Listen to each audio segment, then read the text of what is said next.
आज अगर हम जो ट्रेंड चल रहा था आबादी के हिसाब से, जब दक्षिण के राज्यों को लाभ लेना था तो उन्होंने लाभ ले लिया, और जब हमें लाभ मिलने का समय आया तो उसको फ्रीज कर दिया इंदिरा गांधी जी ने।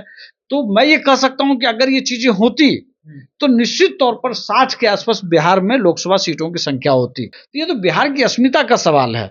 बिहार के डेवलपमेंट का सवाल है, बिहार की भागीदारी का सवाल है। तो हमारे नेता, आप जानते हैं कि उपेंद्र कुशवाहा जी चाहे परिसीमन का सवाल जिस तरह से उठा रहे हैं, इसके पहले जुडिशरी में कॉलेजियम सिस्टम को लेकर के उन्होंने सवाल उठाया, और उसमें उन्होंने कहा कि भाई आज 200-300 परिवार ही ऐसा है जिसको जुडिशरी में अगर जज बनना हो सुप्रीम कोर्ट के अंदर तो उनको जगह मिलती है। तो हमारे नेता ने जब पहली बार इस सवाल को उठाया तो कई लोगों ने कहा कि भाई कहाँ ये सवाल उठा रहा है, लेकिन हमने तब भी कहा कि अगर गरीब सवर्ण को भी अगर आज सुप्रीम कोर्ट में जज बनना हो तो उन्हीं 200 परिवार से उनको आना पड़ेगा।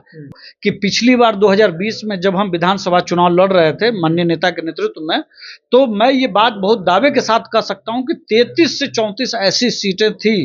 जहां पे हमको 10,000 से ज्यादा वोट आया और 45,000 तक वोट आया, और 13 सीट ऐसी थी जहां पे जो जिस गठबंधन में हम लोग हैं अभी उसको निश्चित तौर पर हमारी वजह से नुकसान हुआ। तो हमें अपनी ताकत को साबित करने का वो नहीं, अगर छल प्रपंच नहीं होता तो आज हमारे नेता लोकसभा में होते।